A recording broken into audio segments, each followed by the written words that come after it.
¿Cuántos de ustedes tienen hijos? Levanten la mano. Vamos todos.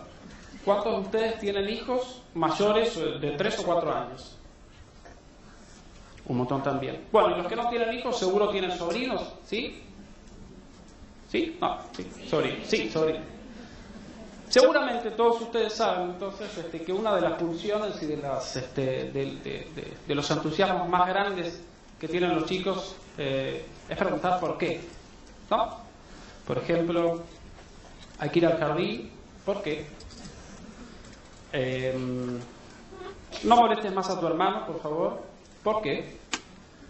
O mirá, fíjate, eso que está ahí es un camión que transporta volquetes, ¿por qué? Es decir, los chicos tienen esta idea recurrente del por qué. Sin embargo, en contraposición a esta idea, seguro ustedes tienen presente que no es tan dado que los chicos pregunten ¿desde cuándo? ¿No? Digo, por ejemplo, mirá, eso es un camión que lleva volquetes, ¿desde cuándo? No, eso no es así. Y esto es algo que cambia con la edad, con el desarrollo madurativo. Es algo que no es una transición que ocurre. Los que tienen hijos mayores seguro lo saben. Y seguramente en algún momento termina cerca de la adolescencia. Esto yo no lo sé. La primera parte sí la sé, en la cual ya no importa, no nos hacen más preguntas, ¿verdad? Digo bien, ya no nos importa nada. Según los antroposóficos, ¿sí? Esta es una corriente de pensamiento y filosófico, la razón para que los chicos no pregunten el origen tiene que ver con que traen en sí mismos la respuesta de su origen. Esto es una visión quizás metafísica. Y la otra razón es que siempre han estado ahí ellos y entonces no se les ocurre que pueda existir una circunstancia distinta. Es al haber estado siempre y no conocer la existencia previa de ellos mismos, pues entonces no se les ocurre preguntar desde cuándo. Las cosas siempre han sido así y ese es el origen. Entonces lo que yo quiero compartir con ustedes tiene que ver un poco, desde el lado de la ciencia siempre tendemos a preguntarnos el origen, el inicio de las cosas. Y una imagen que lo representa es esta idea del huevo y la gallina, ¿no? ¿Cuál es la pregunta detrás del huevo y la gallina? Es decir, ¿qué fue primero, verdad? Es el origen de la gallina. Es un huevo que originó una gallina que originó un huevo. Es decir, ¿a partir de qué momento nosotros decimos esto que está delante nuestro es una gallina? Y eso entraña alguna reflexión adicional, que es, hay un antes y un después, hay un hito, ¿sí? Un momento histórico que uno identifica con algo que pasa. Y entonces, en la idea, la pregunta esta retórica del huevo y la gallina, es retórica, no tiene respuesta, no me la pidan, ¿sí? Pero atrás de esta pregunta viene una respuesta de uno de los científicos más grandes que dio a la humanidad, que es el señor Charles Darwin. Charles Darwin enseña que hay algo que se llama gradualismo, o una idea de la gradualidad, que dice que en realidad uno no señala un antes y un después, ¿sí? Un hito puntual en la historia, sino que uno reconoce cambios graduales, sucesivos. Y si uno mira los extremos, como es el caso de la imagen esta que se ve ahí, uno reconoce que estas dos mariposas son distintas, que esta es distinta del original, ¿sí? Este ancestro, pero a medida que toma de a pares sucesivos, uno y otro, el siguiente y el tercero y cuarto, no encuentra una razón para llamarlos distintos. Esto es lo que dice Darwin. Ahora, ¿cómo se aplica esto al yogur? Resulta ser que los científicos tenemos, como les decía, esta pulsión por el origen, la necesidad de ponerle nombre, llamar las cosas antes y después. Como ustedes saben, yo en algún momento tengo que acercarme a la idea del yogur. Esta sería la gracia. Si no lo hago, tendría que salir corriendo, ¿verdad? Que es la razón por la cual me he llamado. Entonces, ¿en qué momento uno identifica un antes y un después? Piénsenlo. ¿Vale? ¿Es correcto pensar hoy el yogur existía, antes el yogur no existía? Entonces, la primera pregunta es, ¿qué es el yogur hoy? Digo, antes de rastrear el origen de algo, uno debería consensuar o estar de acuerdo en el origen de qué es lo que va a mirar. No voy a ser yo el que describa lo que es el yogur. A continuación escucharemos charlas de teólogos infinitamente más calificados sobre este tema, pero lo cierto es que cuando uno piensa en el yogur, piensa en un producto que está basado en la leche, en microorganismos, que son microorganismos fermentadores, y habrá cuestiones que tengan que ver con la tecnología de la presentación de los productos, que es esto que yo elegí llamar tecnología del envasado, pero seguro es un montón de otras cosas más, qué sé yo, el frío, los transportes. y aditivos, otras cosas que no hacen a la esencia del yogur. Es decir, si esto trae frutas, yo llamé aditivos, pero sepan disculpar mi impericia técnica, ¿no? Si viene con frutas, colorantes, saborizantes, aromatizantes, todo lo demás. Pero lo cierto es que si yo sacara la cuestión de los aditivos y sacara la tecnología de envasado, seguiría siendo yogur. Esta es la primera descamación que hago a esta idea gradual, ¿sí? De evolución gradual. Yo vuelvo un paso anterior y me olvido de la formulación, de la presentación, me olvido de los aditivos, de los colorantes, de las frutas, sigue siendo yogur. Y si repito este procedimiento, ¿hasta cuándo voy a llegar? Hacia atrás en el tiempo. ¿Dónde voy a terminar? Lo más probable es que termine preguntándome cuál es el origen de los fermentos, es decir, de estos microorganismos fermentadores. Y eso nunca vamos a tener la respuesta, porque los microorganismos fermentadores son organismos procariotas, son bacterias. Están antes que nosotros.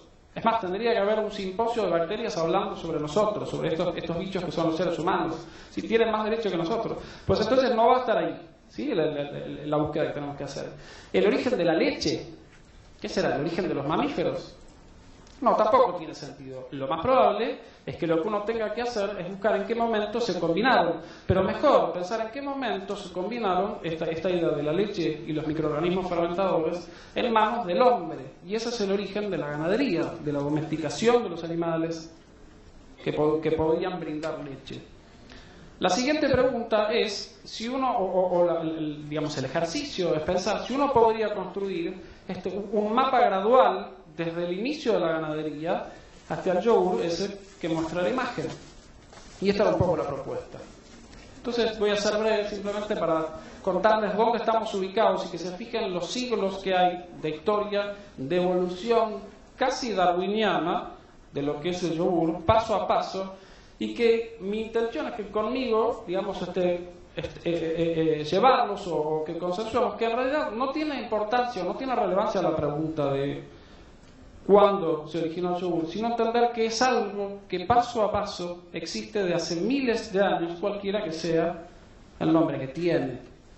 Y entonces la definición, el momento exacto en el cual el yogur no está y de repente hoy está, o sea, ese punto de inflexión en realidad depende de qué entendamos nosotros por yogur. Consensuemos una definición cualquiera y rastremos el año, ¿sí? Pero eso no es lo que tiene importancia. La importancia es el origen real de todo este producto o este derivado lácteo fermentado.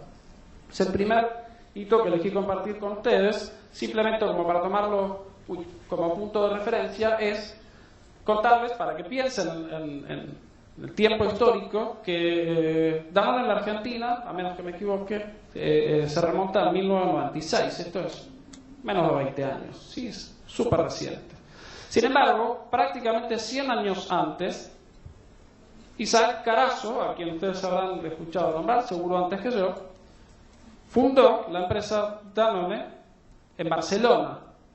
¿Sí? Isaac Carazo estaba motivado por descubrimientos recientes de que los microorganismos podían tener efectos benéficos sobre la salud de las personas, y esos descubrimientos recientes son estos que aparecen mencionados alrededor del 1900, sobre los cuales ahora voy a compartir algunas ideas con ustedes. Pero lo cierto es que Isaac Carazo, yo pensé que era italiano y me confundí y descubrí que era griego.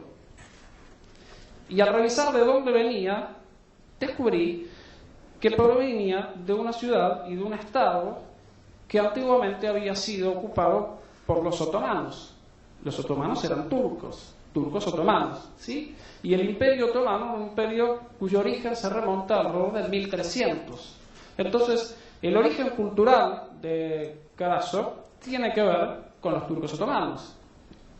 Ahora, su motivo inicial o fundamental para construir esta compañía era producir un medicamento o algo parecido a un medicamento que pusiera en práctica toda esta doctrina que derivaba de los descubrimientos de personajes como, esencialmente, Métricos, que había descubierto o entendido que los pueblos búlgaros eran especialmente longevos, que se le podía atribuir esa longevidad al consumo de leches fermentadas. Diremos nosotros si eso era o no era yogur, pero era leche y eran microorganismos fermentadores.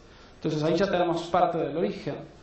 Ahora él decía que estos eran bacterias lácticas y que estas bacterias lácticas beneficiaban a quien lo consumía porque cambiaban la composición de la flora y combatían estos microorganismos que producían sustancias tóxicas dentro del organismo. Los desplazaban y entonces resultaban benéficos. Por otro lado, estos personajes, Henri Tissier, que tenemos una foto, les presento, este es Metchikov y este es Isaac Carazo, y Ernst Maurer habían trabajado sobre la descripción y la composición, incluso la descripción del concepto de flora, que luego ustedes saben se convertiría en microbiota, ¿no? Porque esta idea de flora entrañaba el sentido vegetal y después, bueno, se supo obviamente que esto no era el reino vegetal. Entonces esto nos lleva a Metnikov. ¿Y qué sigue detrás? ¿Qué pasa si rastreamos? ¿Sí? ¿En qué se había basado Metnikov? Ya lo dijimos. Metnikov había pensado en los búlgaros. Pero lo cierto es que los búlgaros no eran los únicos que habían participado de esta idea de la producción del yogur. ¿Sí? Los textos dicen que los turcos fueron los responsables de desparramar el yogur por América. Ahora piensa en Turquía, estamos hablando de zona mediterránea, el mar Egeo, Turquía, Bulgaria, Grecia, ¿sí? Que de hecho es el territorio sobre el cual se habían extendido los turcos otomanos. Hay un relato que vincula a los turcos otomanos y al yogur con una cuestión anecdótica, que es un relato sobre Francisco I. Francisco I era un rey de Francia que parece que tenía una reputación bastante tachable para la época porque era el primero en establecer un tratado, un acuerdo político con un Estado o un imperio musulmán, que era el Imperio Otomano. Fíjense que otra cosa que aparece es los hitos históricos donde se describen las particularidades de una cultura en general, aparecen o acontecen cuando la cultura es distinta. Es decir, uno en un diario no anota lo que pasa todos los días, uno anota lo que es distinto, y van a ver cómo esto aparece sobre el final, esta idea de lo distinto que se constituye como registro histórico. El relato dice que Francisco I estaba sufriendo descomposturas, diarrea, dicho sencillamente, que no había médico en su corte que pudiera curarlo, y entonces acudió a su rescate, a su defensa, el médico del emperador del Imperio Otomano. El emperador en ese entonces era este personaje que se llama Suleimán el Magnífico, y entonces en un acto de magnificencia le envió a su médico, y este médico lo curó, y ustedes ya saben que si este hombre tenía diarrea, ¿con qué lo habrá curado? ¿Qué les parece? Con yogur. Sí, efectivamente. Entonces, si acaso cabía alguna duda de quiénes eran los responsables de desparramar el conocimiento sobre el yogur a lo largo del mundo, esta anécdota, este registro que viene desde el lado de Francia, el registro es un registro francés. Yo supongo que a Suleimán el Magnífico no debía representarle una novedad que esta fuera la cura que podía ofrecer su médico, pero sí en Francia. Ahora, ¿de dónde venían estos turcos otomanos? Yo les dije que el imperio otomano nace alrededor del 1300, pero ¿qué pasó antes? Entonces, a través de la historia se pueden ir rastreando cómo en los textos de lo que se llamaban los turcos primitivos, es decir, los turcos que preceden a este imperio y a lo que uno entiende por turcos hoy en día, los turcos medievales, en los textos de los turcos medievales aparece ya mencionada la idea del yogur simplemente como un producto que se consume de leche fermentada. La imagen esta que aparece acá es de un personaje que creo que es un billete de dinero, que es un escritor que en la literatura musulmana turca aparece reiteradas veces, que se llama Yusuf Hajib, que menciona el yogur ya en el siglo XI. Ahora la pregunta es, ¿qué pasa con estos turcos medievales? ¿Cuál es el origen? ¿De dónde vienen estos pueblos que uno conoce como turcos medievales? Y resulta ser que dentro de lo que son los turcos medievales aparecen un montón de pueblos asiáticos, pueblos balcánicos, y entre ellos aparece una población que a mí me interesa un montón rescatar, que es lo que se llaman los protobúlgaros, que obviamente tiene que corresponderse de una u otra manera a lo que es la actual Bulgaria, si no, no se llamarían protobúlgaros, ¿sí? Y de nuevo, Bulgaria linda con lo que es Grecia y con lo que es Turquía. Seguimos estando alrededor del mar Egeo, que al parecer va a ser la cuna de esta pregunta que nos estamos haciendo, que es el origen del yogur. Dentro de los relatos sobre los proto-búlgaros aparece la bebida que es el kumis, que seguro escucharon nombrar, que recibe otros nombres dependiendo de cuáles son los distintos grupos étnicos que pertenecen a este conjunto de proto-búlgaros, y así es como que el Ayrak, es como llaman los mongoles. 4 minutos, doctor, por favor. ¿Cómo? 4 minutos le quedan. Sí, sí. Y el francotirador. Me reí. Entonces, este relato data de los años 600, 700. Y fíjense cómo de nuevo reaparece la idea de lo distinto. Porque cuando uno busca más atrás en el tiempo, aparece un relato de un filósofo romano, que era Plinio el Viejo, que se los presento. Plinio el Viejo, una foto un poco vieja, que resulta ser que Plinio describe en sus escritos, un hombre muy sabio, describe en sus escritos a los bárbaros llevando sacos de cuero donde se producía la fermentación de la leche. Ahora, a mí el término bárbaro me llama la atención o me gusta, me parece que es algo que está bueno traer y conversar con ustedes, que es bárbaro. Uno piensa en esta cosa de la civilización y la barbarie, bárbaro bruto, pero bárbaro quiere decir extranjero. Y entonces reaparece un hito histórico destacado en los textos de un filósofo, entendido como un protocientífico, simplemente un relato, un hito destacado porque era extranjero. Supongo que si su esposa o su mujer hubiera hecho lo mismo, él no lo hubiera registrado, pero eran bárbaros vestidos distintos, con culturas distintas, que llevaban leche contenida en sacos de cuero. La teoría dice que las bacterias presentes en el cuero eran responsables de este yogur primitivo. Y si uno se remonta a cuál es el origen de estos pueblos bárbaros a los cuales hacía alusión, piensen siempre que Plinio era romano. Entonces para él es probable que como romano todos los demás fueran bárbaros, en el sentido de que todo fuera extranjero, todo fuera raro y distinto, y la norma fuera él, ¿sí? Por ser romano y pensar en el imperio romano. Ahora, cuando uno piensa más atrás en el tiempo, ¿hasta dónde se puede rastrear? ¿Qué era esa región, esta Grecia, Bulgaria, Turquía? ¿Qué era cuando no era Grecia, Bulgaria, Turquía? Cuando no eran turcos, cuando no eran turcos medievales. Era Tracia, y en Tracia nos metemos en un lío, pero seguro que vivían los tracios, ¿sí? Esto estoy convencidísimo, y esto data, es un pueblo que se puede rastrear atrás en el tiempo hasta menos 3.000 años, y 3.000 años antes de Cristo, y ya ahí aparece mencionado el prokish, que es una leche de oveja fermentada. Entonces fíjense cómo, no lo voy a abrir más, aparte me quedan un minuto, ya bueno, tiró, se fue, pero fíjense cómo a medida que uno lo va rastreando, en realidad se va transmutando el nombre, pero en esencia, ¿y qué más va cambiando? Va cambiando cuál es la leche, ¿sí? ¿Cuál es la leche? Si es leche de yegua, es leche de oveja, es leche de vaca, ¿sí? Pero en esencia sigue siendo leche y un fermento. Entonces, la pregunta del origen del yogur yo no la sé, pero lo más probable es que se remonte al origen mismo de la ganadería, y que entonces si uno tenga que poner, diga la fecha de inicio del primer yogur, sea el día 1, el día 0, en que alguien ordeñó cualquier animal.